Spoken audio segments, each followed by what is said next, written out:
Selain Habib Rizik dan FPI, Ibu Tien Soeharto pun dijadikan bahan hinaan. Cepat sembuh ya Pak buat anaknya. Banyak orang yang bilang, wah mubahala itu apa, dikit-dikit mubahala, dikit-dikit mubahala. Pelan-pelan sayang, pelan-pelan. Lu mau bilang dikit-dikit mubahala, dikit-dikit mubahala lah. Faktanya, ini yang ngetawain salah satu laskar.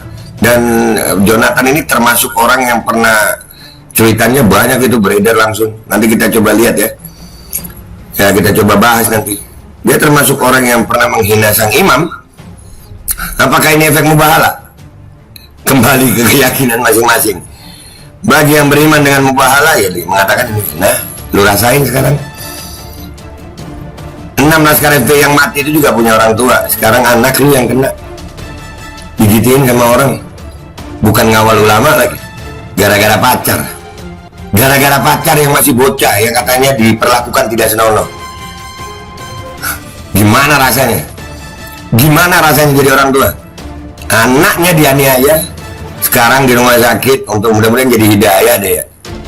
Ya, jadi walaupun sejauh ini baru 1 orang ditetapkan sebagai tersangka, tapi bukankah kemudian juga dikatakan dalam kesempatan lain ada 3 orang di situ, 3 pria, 1 wanita. Nah, mungkin ada 2 orang yang memegangi korban, lalu kemudian si tersangka ini memukulinya, sehingga wajar kalau kemudian lalu pukulannya telak, ya, dan kemudian berakhir dengan pingsannya si korban. Jadi sekali lagi niatnya memang hanya kenakalan atau substansinya kenakalan, tapi karena karena ada bantuan orang dan juga karena pukulannya mungkin berat sekali, maka kemudian korban menderita yang cukup fatal. Saat ini David itu yang menjadi korban yang dikabarkan ya nyolek apa seperti apa gitu kepada perempuan mantannya apa gimana ya, dan akhirnya nggak terima, kemudian terjadilah cekcok ya, sampai akhirnya dipukul, ditendang mukanya, perutnya, dan akhirnya roboh tidak ini. Untunglah ya kemudian segera dibawa ke rumah sakit. Kalau terlambat bisa jadi ini menjadi persoalan.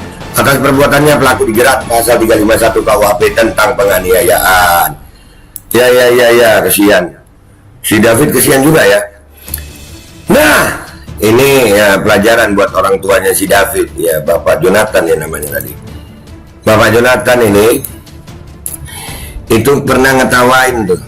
Ada postingannya itu tuh, ini postingannya si Bapak Jonathan nih, yang pengurus pusat GP Ansor ya.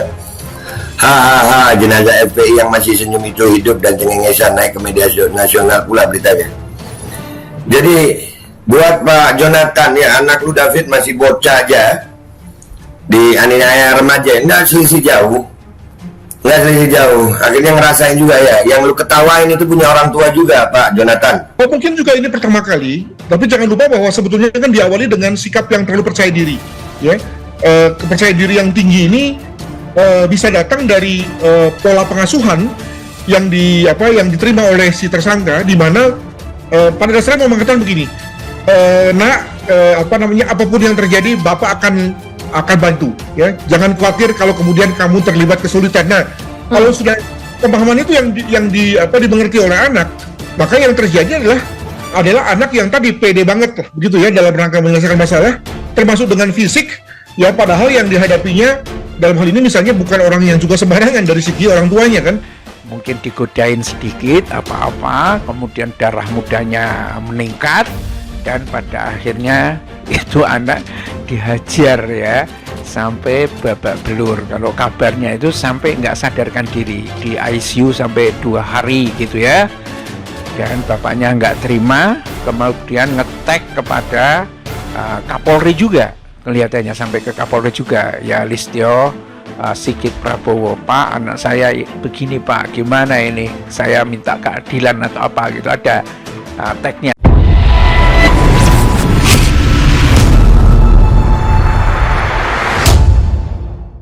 Selain Habib Rizik dan FPI, Ibu Tien Soeharto pun dijadikan bahan hinaan. Cepat sembuh ya Pak buat anaknya. Publik dihebohkan dengan kasus penganiayaan yang dialami David, anak salah satu petinggi GP Ansor yang dilakukan oleh anak pejabat pajak. Kondisi David sempat koma dan hingga kini masih di ICU di Rumah Sakit Medika Permata Hijau, Jakarta. Diketahui David adalah anak dari Jonathan Latumahina. Jonathan Latumahina merupakan salah satu tokoh bernama GP Ansor. Lantaran merupakan pengurus pusat GP Ansor, ia berada di bawah komando Menteri Agama RI yang juga Ketum GP Ansor Yakut Holil Kaumas. Jonathan diketahui aktif di media sosial Twitter, namun jejak digitalnya penuh kontroversi dan diungkap netizen. Selain Habib Rizik, Anies FPI, Ibu Tien Soeharto pun dijadikan bahan hinaan. Cepat sembuh ya Pak buat anaknya, stop menghujat dan menghina sana-sini, agar semua hinaan itu tidak menimpa diri sendiri. Cuit netizen akun @cawatan_ali7. Jejak digital lain juga diungkap netizen lain. Dalam jejak tweetnya, Jonathan menertawakan jenazah Laskar FPI kasus kilometer 50. Semoga jadi pelajaran ya Mas betapa sedih dan marah dan gak enaknya jika kemalangan menimpa keluarga kita. Kami doakan anak jenengan cepat pulih dan berkumpul kembali bersama keluarga, amin. Ujar akun @janisari Delas. Begini kondisi terkini putra pengurus GP Ansor usai dianiaya anak pejabat pajak. Anak pengurus GP Ansor yang dianiaya oleh pemobil Rubicon Mario Dandi Satrio yang belakangan diketahui sebagai anak pejabat Ditjen Pajak di Pesanggerahan, Jakarta Selatan saat ini masih dalam perawatan medis.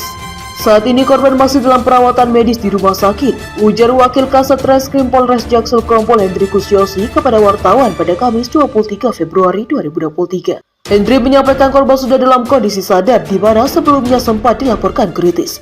Meski begitu, polisi belum bisa meminta keterangan dari D. Informasi yang kami dapatkan sudah sadarkan diri tetapi masih perlu perawatan medis, ucap Hendri. Sampai saat ini yang bersangkutan belum bisa karena masih dalam tahap perawatan medis itu, sambungnya. Kronologi kejadian. Sebelumnya, Kapolres Metro Jaksel Kombes AD Arisha menuturkan penganiayaan bermula saat Mario mendapat informasi dari teman wanitanya yang bernama Agnes mengenai perbuatan korban yang tidak baik. Mendengar hal itu, Mario pun naik pitam dan mendatangi lokasi korban. Motif kekerasan terhadap anak itu adalah pelaku melampiaskan amarahnya kepada korban karena pelaku mendapat informasi dari teman wanita pelaku, saudari A, bahwa A telah mengalami suatu perbuatan atas hal yang tidak baik sehingga tersangka melampiaskan amarahnya kepada korban, kata Ade kepada wartawan pada Rabu 22 Februari 2023. Ade menyebut Mario mengajak korban ke sebuah gang dengan menggunakan mobil Rubiconnya. Pada saat itulah korban dianiaya oleh Mario DKK dengan melakukan kekerasan memukul, menendang, dan menendang, ungkap Ade. Polisi belum merinci perbuatan dilakukan korban dan masih mendalami hal tersebut. Kekinian Mario sudah ditetapkan sebagai tersangka dijerat pasal 76C Jungto pasal 80 ayat 1 Undang-Undang Nomor 35 Tahun 2014 tentang perubahan atas Undang-Undang Nomor 23 Tahun 2002 tentang Perlindungan Anak Jungto pasal 351 KUHP dengan ancaman pidana maksimal 5 tahun, kata Ade.